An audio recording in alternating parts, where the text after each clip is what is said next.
The sweetest of all sounds is that of the voice of the person you love. I love you. When you're smiling for no reason, you are thinking of that person. I wish I was kissing you and not missing you.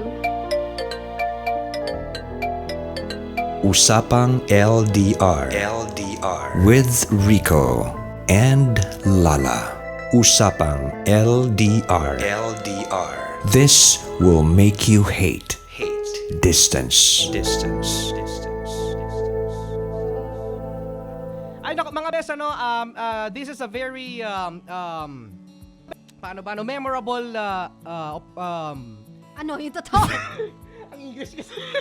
Kasi yung English mo pa, Tagalogin mo. Meron pong tumawag sa amin at naalala niyo po ba itong si JM? Si JM po kasi, siya po ay tumawag noong August 23 dito po sa ating programa na Usapang LDR. And yung kanya pong nakababatang kapatid ay tumawag. No, background naman po dito kay JM, si JM po ay may sakit noon. At ang sakit po ni JM ay lung cancer. At siya po ay sumangguni po dito sa Usapang LDR patungkol po sa kanyang girlfriend. Na kung saan ay hindi niya po pinaalam dahil na meron po siyang sakit. Kasi ayaw niyang mag-worry yung kanyang girlfriend. At ano nangyari doon, Pax? Sa girlfriend niya? Nung nalaman ng girlfriend niya kung ano yung kalagayan niya, hindi pa rin siya, hindi siya nasuportahan. Mhm. Hindi siya binalikan at feeling niya meron ng iba. Nagkaroon na ng iba yung kanyang girlfriend.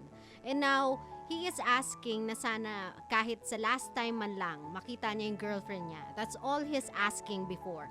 And ang sinabi ko sa kanya is, if you are looking for someone to fight for, I can clearly remember na sinabi ko yun sa kanya. If you're looking for someone to fight for, look for the people na lumalaban by your side. And those are your parents, your family, kasi they are fighting for you. Mhm. So might as well kung lalaban ka, fight for them. That's the exact same thing I said to JM before. And we are surprised po ngayong gabi na his brother, Mark, ay tumawag sa amin ngayong gabi. All the way from Cagayan. All the way from Cagayan para nga naman makasama natin ngayong gabi. Sige, kausapin na natin siya. Hi, Mark! Good evening po. Hi Mark, magandang gabi. Oo, salamat sa pagtawag. Oo. Si Mark ay nasa Cagayan ngayon at nung tumawag dito si JM ay siya ay nasa Laguna. Laguna po. Oo, nung time na 'yon. Laguna po. Okay. Mark, after ba nung August 23 na tumawag sa amin si JM, ano bang nangyari kay JM? Ano bang naging mood niya? Naging okay na ba siya? O malungkot pa rin siya? Si Kuya po we decided to go back dito po sa Cagayan po. Mhm. Kasi totally po taga-Cagayan po kami. Mhm. And then, si Kuya po, nag-convince siya sa parents ko. And then yung parents ko, kahit kami po na nagtataka po kung bakit po siya nag-convince na bumalik sa Cagayan. Mhm. At sabi niya, uwi ko tayo ng Cagayan. And then sabi niya, for what? Sabi ng parents ko, naka-diagnose ka pa. Sa diagnosis mo, hindi tatapos. And then, sabi ng mama Mhm. sa mga mo. And then, hindi na po importante yun. Makasama ko kayo. Mhm. Lahat kayo, okay na po sa akin. Sabi niya. And then, that time, okay, sige, iyan natin yung day na yan, sabi niya. And then, hindi po namin, yung day po na, the rest of day, kung sabihin ko na the rest of day na, siya, may mga papers siyang nilalakad na hindi namin alalaman. Okay. Nakalabas siya, siyempre, give time mo sa kanya para maibigay namin yung oras na gusto niyang gawin sa sarili niya. Siyempre, alam na namin kung ano yung sa kanya. And then, last, August 26, na dinala namin siya sa PGH. Mhm. Sabi niya, gusto ko sanang pumunta di sa may Star Mall. sabi niya. Mm-mm. For what, kuya? Wala kasi uwi tayo ng Cagayan. Oo. Ah, okay, sige, ano na lang, sige.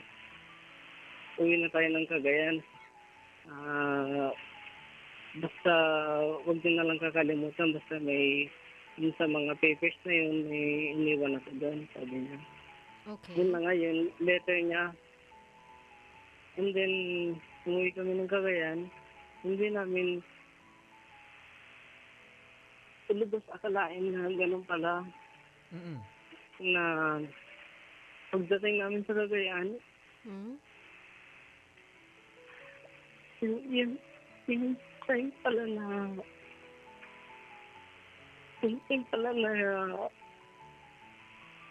kumbaga inisip namin na kumbaga alam namin yung nawala siya sa amin. Ang alam namin kung nalimutan niya kami. Yung pala yung time na nagpupuspos siya sa time na may balik siya kung ano yung meron na iniwan ng family namin. Mhm.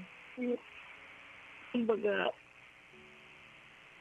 bumili siya ng, binalik niya yung pag-aari yung pag-aari ng family namin. Ibinalik niya na hindi namin nalalaman. Mhm. And then, ano kami sa kanya. And then, last po na August 30 po, yun po yung time na dinala po namin sa hospital. And then,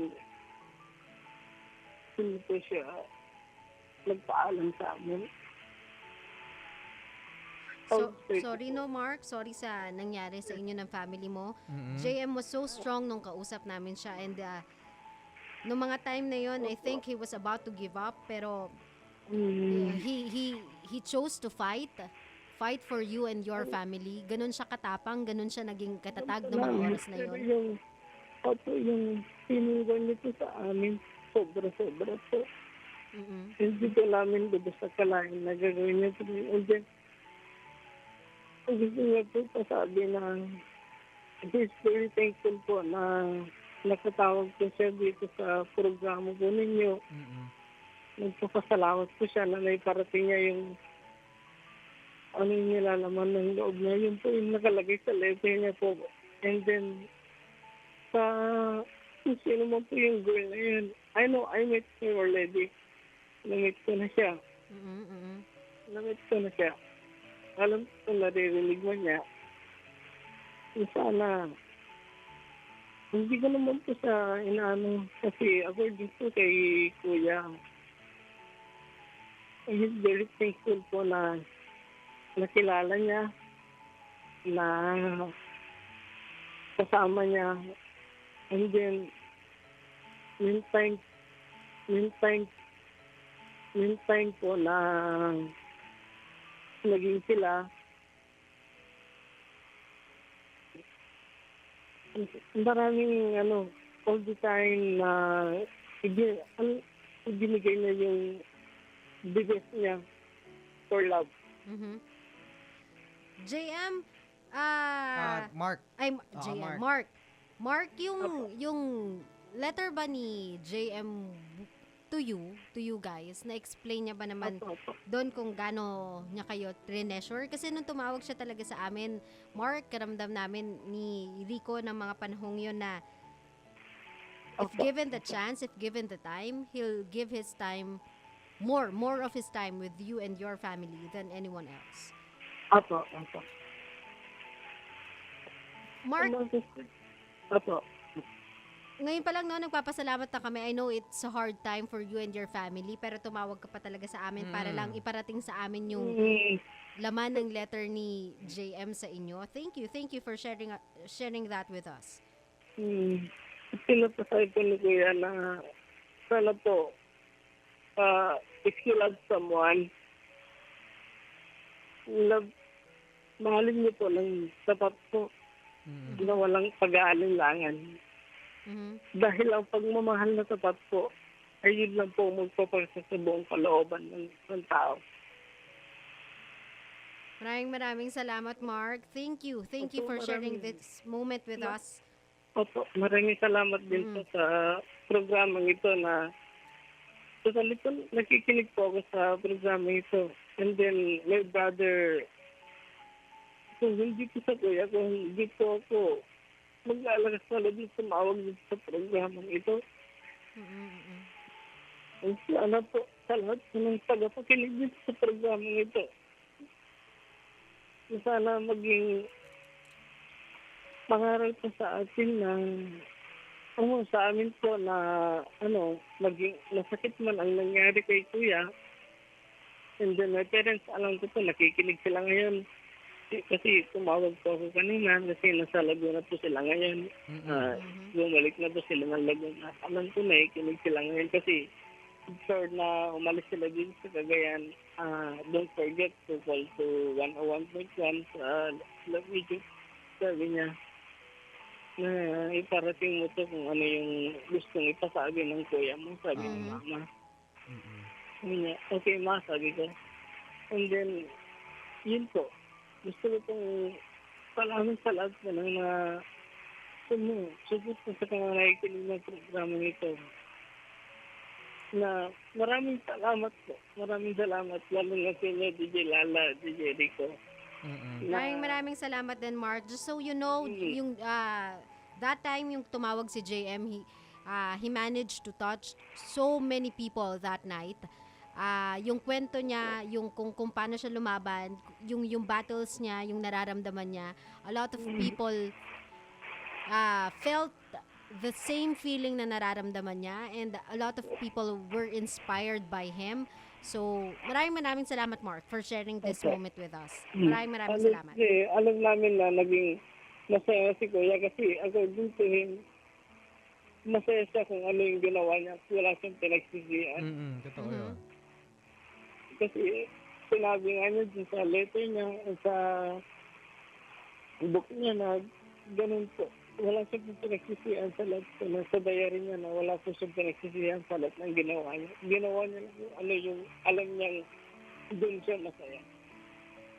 Salamat, Mark, and we Salamat wish nothing but strength to you and your family. I'm sure mas gugustuhin ni JM na makita kayo, Mark, na mas matatag than before, more than ever. At sana kung ano man yung iniwan sa ating memory ni JM, you'll treasure it to value life the way JM valued his life. Opo. Ma'am, may pinapasabi po siya sa letter niya na last po. Opo. Pagkipagpag po yung song na I Believe I Can Fly, yung pinaplay niya doon po last time. Okay, we will. Thank you, Mark. Okay, salamat po. Salamat. Salamat, Mark. Thank you for calling. Thank you po. Thank you. Salamat. Opo. Nakaka-touch, no? Kumbaga, this is not a manifestation na effective kami. This is not a manifestation na magaling kami or whatsoever. This is merely a bonus of what we do on air. Na nakatouch ka ng life ng someone. Enough para baguhin yung perspective niya even dun sa last days ng buhay niya. He was able to go to Cagayan with his family. Nung moment na kausap ko si JM, he was wishing to be with his girlfriend. And then, sinabi namin ni Rico na ituon yung pansin sa pamilya niya. Na sa kanila humugot ng lakas hanggang sa uli. And he did. He did what we told him to do. Not because feeling namin yun yung tama, but because we know na yun talaga yung mas makakapagpatatag sa kanya. And he did. And he did more than that. Kasi sabi nga ni Mark, hindi nila ina-expect na yung mga previous nilang family problem tatapusin ni JM before he say goodbye.